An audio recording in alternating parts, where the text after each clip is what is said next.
Latest எபிசோடுகளை விளம்பரங்களே இல்லாமல் காணுங்கள். தம்பி ஒரு நிமிஷம். சொல்லுங்கம்மா. ஏன் தம்பி, எப்போ உங்க வீட்ல இருந்து உங்க அப்பா அம்மாவை கூட்டிட்டு வர போறீங்க? சட்டுப்புட்டுன்னு இந்த விஷயத்த அவங்க காதுல போட்டுட்டீங்கன்னா பேசி முடிச்சிடலாம்ல. அது வந்து நான் இன்னும் என் முடிவே சொல்லலையம்மா. அதுவும் இல்லாமல் நான் கேட்ட டைமும் இன்னும் முடியல. அதுக்குள்ள அதெல்லாம் புரியுதுப்பா. ஆனா நீங்களும் தேனுவும் இப்போ ஒன்னா வெளியில எல்லாம் போயிட்டு வந்துகிட்டு இருக்கீங்க. இப்போ அக்கம் பக்கத்துல இருக்கவங்க எல்லாருமே கண்ணு காது மூக்கெல்லாம் வச்சு பேச ஆரம்பிச்சிருப்பாங்க. பொம்பளை புள்ள விஷயம்ல, அதான் கொஞ்சம் கவலையா இருக்குப்பா. நான் சொல்றது உங்களுக்கு புரியும்னு நினைக்கிறேன். நான் தேனுக்கிட்ட பேசுறது பழகிறதெல்லாம் வச்சு தயவு செஞ்சு என்ன தப்பா புரிஞ்சுக்காதீங்க. சின்ன பொண்ணு ஏதோ தப்பு பண்ணிட்டோன்னு குற்ற உணர்ச்சியில் இருப்பா. இப்போ நான் அவகிட்ட ஏதாவது ஒரு காரணத்துக்காக அவகிட்ட பேசாம போய் அவ அதை வேற மாதிரி புரிஞ்சுக்கிட்டானா அது அவளை கஷ்டப்படுத்தக்கூடாது பாருங்க. அதுக்கு தாம்மா நான் அவகிட்ட சகஜமா பேசி பழகிறேன். சரிப்பா, நீங்க தேனுக்கிட்ட பேசுறது பழகிறத பத்தி எனக்கு எந்த புகாரும் இல்லை. எனக்கு உங்களை பத்தி நல்லாவே தெரியும். ஆனா முடிவு என்னன்னு சீக்கிரமா சொல்லிட்டீங்கன்னா எல்லாருக்கும் நல்லா இருக்கும். நாங்க யாரும் மனசுல ஆசையை வளர்த்துட்டு இருக்க மாட்டோம்ல. அது மட்டும் இல்லப்பா, நானும் உங்களையும் தேனையும் பார்த்துக்கிட்டு தான் இருக்கேன். உங்க 2 பேருக்குள்ள நல்ல புரிதல் இருக்கு. அதனாலதான்ப்பா சொல்றேன், சீக்கிரம் ஒரு நல்ல முடிவு சொல்லிட்டீங்கன்னா நல்லா இருக்கும்பா. உங்களை ரொம்ப கட்டாயப்படுத்துறதா நீங்க நினைச்சுக்க வேண்டாம். பொம்பளை பிள்ளைய வளர்த்ததுக்கு ஒண்ணுக்கு நாளா யோசிக்க வேண்டியதா இருக்கு. சரிம்மா, நான் கேட்டேன்னு இவ்வளோ நாள் பொறுமையா இருந்தீங்கல்ல, இன்னும் 2 நாள் மட்டும் டைம் கொடுங்க. அதுக்குள்ள நான் முடிவை சொல்லிடுறேன். சரிப்பா. சரிங்கம்மா.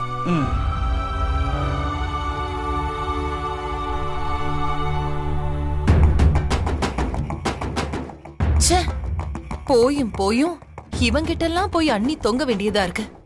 எல்லாம் இந்த அண்ணியை தான் சொல்லணும். தராதரம் இல்லாம கண்டவனெல்லாம் புடிச்சு மாப்பிள்ள மருமகன்னு தலையில தூக்கி வச்சுக்கிட்டு கொண்டாடுறாங்கல்ல. எல்லாம் தலை எழுத்து.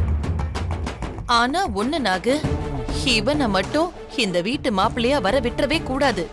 அப்படி மட்டும் அவன் வீட்டுக்குள்ள வந்துட்டான், இங்க நமக்கு இருக்கிற கொஞ்ச நஞ்சமான மரியாதை கூட கூண்டோட போயிடும்.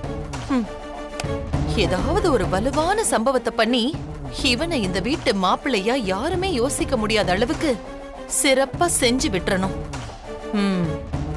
பண்ணுவோம்.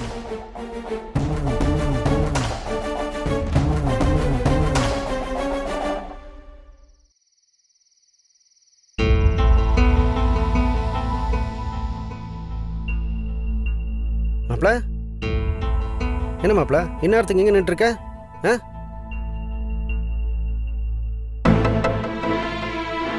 டே மாப்ள, அலறியா? டேய் என்னடா ஆச்சு? ஏன்டா அலற? மாப்ள சொல்றா, என்னாச்சு? டேய் என்னடா ஆச்சு? ஏன்டா அலற? இல்லையா, ஒன்றும் இல்லை மாம்ச. என்னடா ஒன்றும் இல்லைங்கிற? ஆம்பளைங்களுக்கு அவ்வளோ சீக்கிரம் கண்ணில் தண்ணி வராது. நீ அழுதுட்டு இருக்க, அதுவும் தனியாக நீ அழுதுட்டு இருக்கான்னா அந்த அளவுக்கு ஏதோ பெருசாக நடந்திருக்கும்னு எனக்கு தெரியும் மாப்ள. என்னடாச்சு சொல்கிறா? டேய் என்ன தாண்டா நடந்தது சொல்கிறா மாப்ள, என்னாச்சு? நான் இந்த வீட்டில் எதுக்கு மாம்ச டிரைவர் வேலை பார்த்துட்டு இருக்கேன்? எனக்கு வேற பொழப்பு இல்லைண்ணா, இல்லை அடுத்த வேலை சாப்பாட்டுக்கு வழி இல்லைண்ணா. என் பையன் விக்ரம் கூட பேசணும் பழகணும் தானையா? இத்தனை அவமானத்தையும் நான் தாங்கிட்டு இருக்கேன். மித்ரா அதை கொஞ்சம் கூட புரிஞ்சுக்கவே மாட்டேன்றாயா? மாம்ச, இன்னைக்கு விடிஞ்சதுல இருந்து என் பையன் கூட ஒரு வார்த்தை கூட பேசலையா? அவனை சரியா பார்க்க கூட முடியலையா? ஏன் மாம்ச, அப்படி நான் என்னையா தப்பு பண்ணிட்டேன்?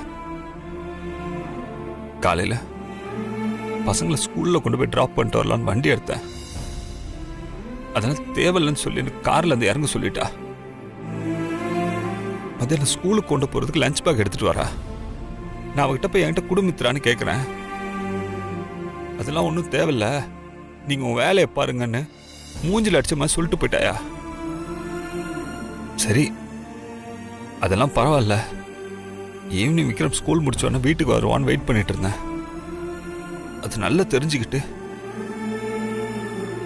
விக்ரம பக்கத்திலே கூட விடாம வீட்டுக்கு கூட்டிட்டு போயிட்டான் மாம்ச. இத்தனைக்கும் என் பையன் என்னை பார்த்துட்டு என்கிட்ட ஓடி வரணும்னு நினைக்கிறான். அவனை அப்படியே தடுத்து கையை பிடிச்சி இழுத்துட்டு போறான் மாம்ச. அப்படியே பண்ணாவா? நாளைக்கு எக்ஸாமா, விளையாடுறதுக்கெல்லாம் நேரம் இல்லையா, படிக்கணும்னு கூட்டிட்டு போயிட்டாயா. என்கிட்ட ஒரு 5 நிமிஷம் பேசிட்டு போறதுல அப்படி என்ன குறைஞ்சிட போகுது? என்னால தாங்கிக்க முடியல மாம்ச. என்னவோ மனசை போட்டு பயங்கரமா அழுத்துதியா. ஏன் மாம்ச, ஏன் எங்க 2 பேருக்கு நடுவில் வந்து இரும்பு திற மாதிரி நின்று மறைச்சிட்டு இருக்கா? யோ, நான் அப்படி என்னதாயா தப்பு பண்ணிட்டேன்? இல்ல என்கிட்ட இது என்னதான் அவளுக்கு வேணுமா? அதை சொல்லி தொலைலாம்ல. சரி விடுமாப்ல, இதுக்கு ஏன் அழுது ஃபீல் பண்ணிட்டு இருக்க? நாளைக்கு காலை உன் பையன் வந்து உங்கள்கிட்ட பேசுவான். இதை நினச்சி ஃபீல் பண்ணி சாப்பிடாம இருந்து உடம்புக்கு எடுத்துக்காம சாப்பிட்டுட்டு போய் தூங்குப்போ. இல்ல மாம்ச, என்னால தூங்க முடியாதியா. என் பையனை பார்க்காம பேசாம என்னால தூங்க முடியாதியா. டேய், ஏன்டா இப்படி பிடிவாதம் பிடிக்கிற? பேசாம போய் சாப்பிட்டுட்டு போட்டு தூங்குப்போ. டேய், என்ன இந்த உலகத்தில் நீயும் பிள்ளை மட்டும்தான் அப்பா அம்மாவனா? வேற யாரும் இல்லை பாரு. என்னம்மா அதிசயமாக பேசுகிற? ஏண்டா எத்தனை அப்புறங்க இந்த பிள்ளைய பார்க்காம வாரக்கணக்கா மாசக்கணக்கா வருஷக்கணக்கா இருக்காங்க? ஏன் நீ ஃபாரினுக்கு படிக்க போனப்போ உங்கள் அப்பா அம்மா உன்னை பிரிஞ்சு தானே இருந்தாங்க? ஒருவேளை உங்கள் அப்பா இல்லை என்னால் என் பையனை பிரிஞ்சிருக்க முடியாதுன்னு நினச்சிருந்தா நீ ஃபாரினுக்கு போய் படிச்சிருக்க முடியுமா? இல்லை நீ ஃபாரின் போயிட்டேங்கிறக்காக உங்கள் அப்பாவும் அம்மாவும் சாப்பிடாம தூங்காமல் இருந்திருந்தா என்ன இருக்கும்? போடா, போய் சாப்பிட்டு தூங்கு. நாளைக்கு காலையில் உன் பையன் வந்து உங்கள்கிட்ட பேசுவான். மாப்பிள்ள, இதை பாரு, உன் பையனோட அன்பு பாசத்தை மித்ராவில் மட்டும் இல்லை, எப்போ ஏற்பட்ட இன்ஜினியர் வந்தாலும் அணை கட்டி தடுக்க முடியாது. அதையும் மீறி அப்படியே யாராவது பெரிய டாமா கட்டி தடுத்தாலும் அந்த அன்பு பாசத்தை பிச்சுட்டு வெளியில் வரும். உன் பையனுக்கு மேலே இருக்க லவ் அவ்வளோ பவர்ஃபுல். நான் சொல்கிறத நம்பு மாப்பிள்ள. நீ போய் சாப்பிட்டு தூங்கு. நாளைக்கு காலையில் கேரம் போர்டில் ஸ்ட்ரைக்கர் அடிச்சுட்ட காயின் மாதிரி உன் பையன் உங்கள்கிட்ட வந்து பேசுகிறானா இல்லையான்னு பாரு. அட வந்து பேசுவான்டா போ. தேங்க்ஸ் மாம்ச. மனசு நிம்மதியாயிருச்சுல்ல? ம் ம்.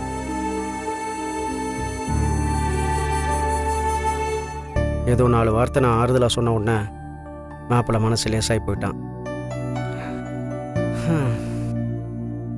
ஆனால் தனியாக நின்று அழுதுட்டு இருந்திருக்கான்னா பாவம், அவன் மனசு எவ்வளோ கஷ்டப்பட்டுருக்கான்ல. ஃபீல் பண்ணாதன்னு சொல்லி அவனை ஆறுதல் படுத்திட்டேன். இப்போ என்ன ஃபீல் பண்ண வச்சுட்டு போயிட்டான்.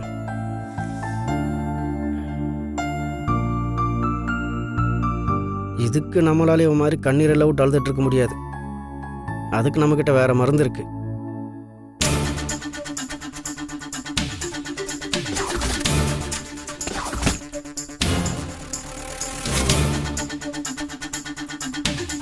இப்போ நம்ம ஃபீலிங்ஸை குறைக்க இதுதான் மருந்து.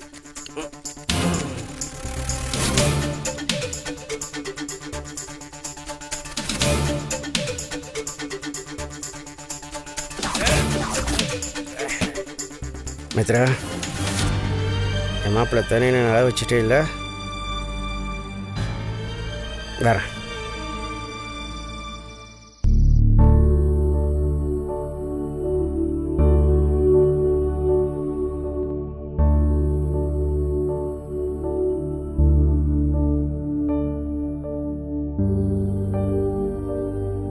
பாவம் வினய், விக்ரம் கூட பேச முடியாம விளையாட முடியாம ரொம்ப ஏங்கி போயிருக்காரு. நாம தான் கொஞ்சம் விட்டு கொடுத்து போயிருக்கணும். என்ன பண்றது? எனக்கு தான் மனசே வர மாட்டேங்குதே. ஐயோ, என்னால முடியல. நான் என்ன பண்றது? என் ஒருத்தியோட பிடிவாதத்தினாலதான் அப்பாவும் பையனும் ரொம்ப கஷ்டப்படுறாங்க. விக்ரம் கூட பரவாயில்ல, வினய் தான் பாவம். விக்ரம் கூட பேச முடியாம தூங்க முடியாம ரொம்ப வாடி போயிருக்காரு.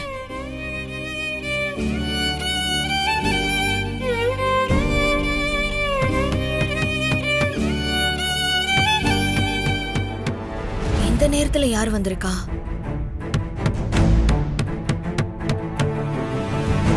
ஒருவேளை வினயா இருக்குமோ?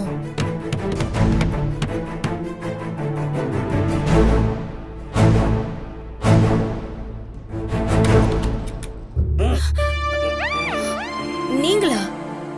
நீங்க எதுக்கு இந்த நேரத்துல வந்து கதவு தட்டுறீங்க? நான் உங்ககிட்ட கொஞ்சம் பேசணும்மா.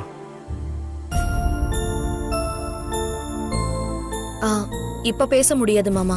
காலையில பேசிக்கலாம். இல்ல நீங்க போங்க. இப்பவே தான் பேசணும். காலையில பேசலாம் மாமா. நீங்க குடிச்சிருக்கீங்க, போங்க. குடிச்சிருக்கேண்ணா? ஆமா, நீ பண்ற வேலையை குடிக்காம என்ன பண்ணுவாங்க? ஆ, நீ எல்லாம் நல்லா தூங்கிட்டு இருக்கீங்க. என் மாப்பிள்ளாங்க வெளியில் நின்று அழுதுட்டு இருக்கான். ஏம்மா, ஒரு ஆம்பளை அழலாமா? ஆ, அதுவும் இன்னத்துக்கு ஒரு ஆம்பளை அங்கே வெளியில் தனியாக நின்று அழுதுட்டு இருக்கான்னா அவன் மனசு எவ்வளோ வேதனைப்பட்டிருக்கோம். ஆ, நீ அந்த அளவுக்கு அவனை டார்ச்சர் பண்ணியிருக்க. ஆ, அப்படி அவன் என்ன தப்பு பண்ணான்? கத்தாதீங்க மாமா. எல்லாரும் தூங்கிட்டு இருக்காங்க.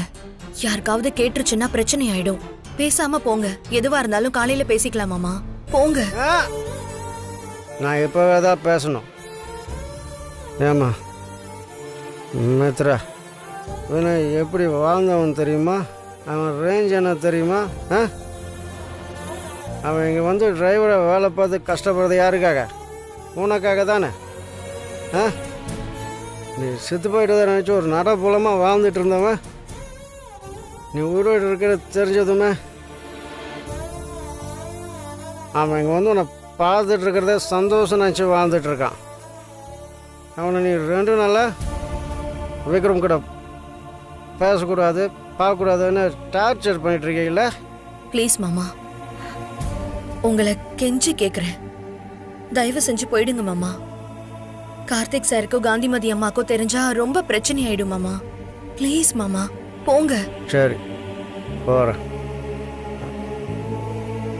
மித்ரா, ஒரு விஷயம் மித்ரா, வினய் யாருங்கிற விஷயம் இப்போதைக்கு இங்கே 3 பேருக்கு மட்டும்தான் தெரியும். போன வினய், அடுத்தது நீ, 3வது நானும் வினயும் அந்த விஷயத்தை வெளியில் சொல்ல மாட்டோன்னுங்கிட்ட சத்தியம் பண்ணியிருக்கோம். அதனால் சொல்ல மாட்டோங்கிற அந்த தனாவரில் தானே இருக்க. விக்ரமுக்கு இன்னொரு 2-3 வருஷத்தில் விவரம் தெரிஞ்சிடும். அதுக்கப்புறம் வினய் தான் விக்ரமோட அப்பான்னு அவனுக்கு தெரிய வரும்.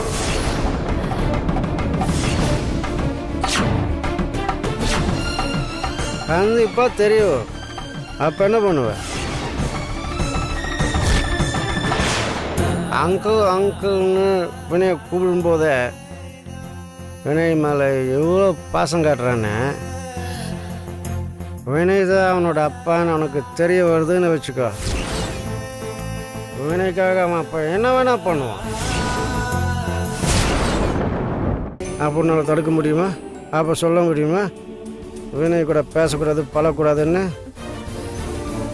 இதை பாருமா, திரும்பவும் சொல்கிறேன், உன் பால போன ஈகோவை கழட்டி வச்சுட்டு யோசிச்சு நல்ல முடிவாடு. இல்லைன்னா அவ்வளோதான். என்னென்னமோ சொல்லணும்னு தோணுது, வர்றேன். அப்புறம்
மம்மி மம்மி தூங்கிட்டாங்க. இதுதான் கரெக்டான டைம். நம்ம போய் டாடியை பார்த்துட்டு வந்துடலாம்.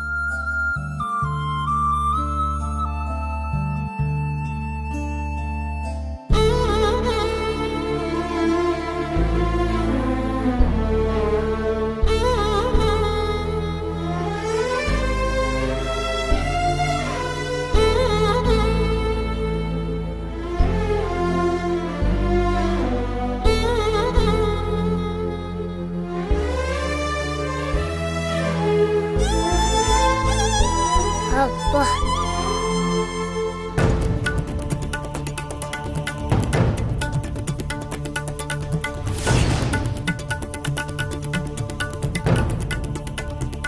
விக்ரமுக்கு இன்னும் 2-3 வருஷத்தில் விவரம் தெரிஞ்சிடும். அதுக்கப்புறம் வினய் தான் விக்ரமோட அப்பான்னு அவனுக்கு தெரிய வரும். கண்டிப்பாக தெரிய வரும். அப்போ என்ன பண்ணுவேன்? அங்கிள்னு வினயை கூப்பிடும்போதே வினய் மேலே எவ்வளோ பாசம் காட்டுறானே, வினய் தான் அவனோட அப்பான்னு அவனுக்கு தெரிய வருதுன்னு வச்சுக்கோ. வினய்க்காக அவன் அப்பா என்ன வேணா பண்ணுவான்.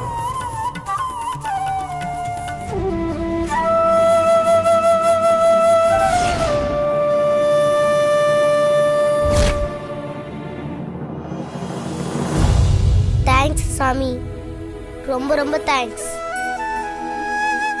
என் டாடி யாரு, அவர் எங்க இருக்காரு, அவர் எப்படி இருப்பாரு, ஏன் இத்தனை நாளா என்னை பார்க்க வரல, அவரை பத்தி தான் நான் ரொம்ப ஏக்கமா நினைச்சிட்டு இருந்தேன்.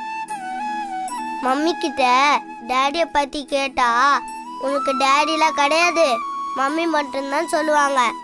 அதனாலேயே நான் மம்மி கிட்ட டாடியை பத்தி பேசவே மாட்டேன். இன்னைக்கு இல்லைனாலும் என்னைக்காவது ஒரு நாள் நீ என் டாடிய என்கிட்ட கூட்டிட்டு வருவேன்னு நம்பிக்கிட்டு இருந்த சாமி. அதே மாதிரி இன்னைக்கு அருண் அங்கிள் மூலமா வினய் அங்கிள் தான் என் டாடின்னு காட்டி கொடுத்துட்ட சாமி. அதுக்கு உனக்கு ரொம்ப ரொம்ப தேங்க்ஸ்.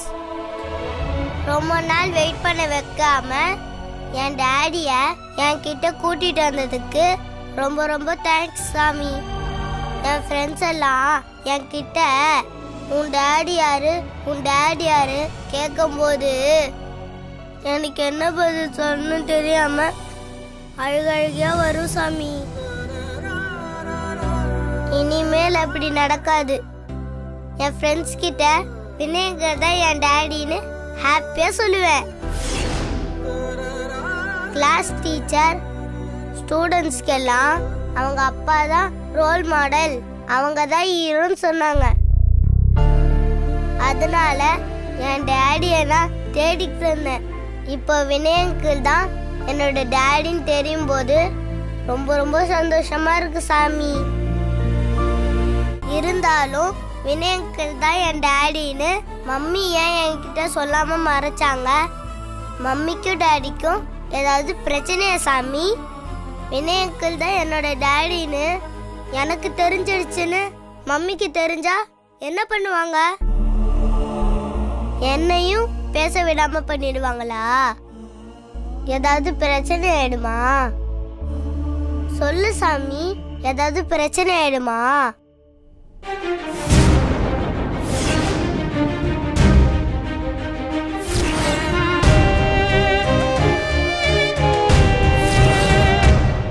விளக்கணிஞ்சா அபசகுணன் மம்மி சொல்லிருக்காங்களே.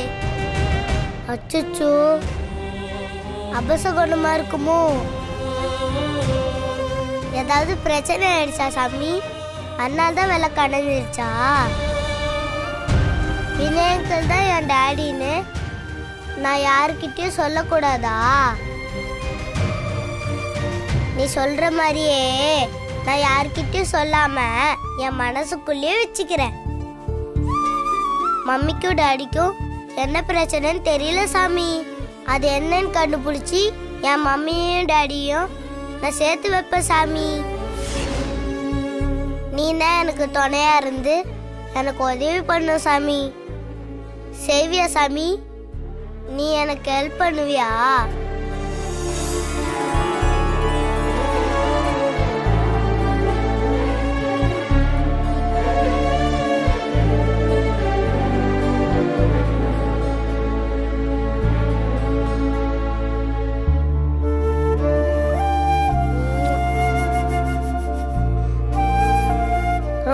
தேங்க்ஸ் சாமி, ரொம்ப ரொம்ப தேங்க்ஸ்.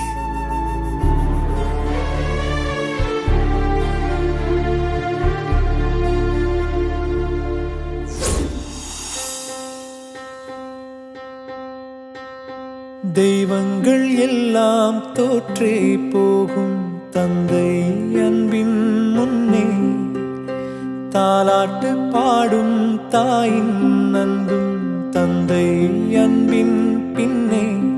தகப்பனின் கண்ணீரை கண்டோர் இல்லை, தந்தை சொல்மிக்க மந்திரம் இல்லை. என் உயிரணுவில் வரமுன் உயிரல்லவா, நான் டாடினே உங்களை கூப்பிடவா? மகளல்லவா, காயங்கள் கண்ட பின்பே உன்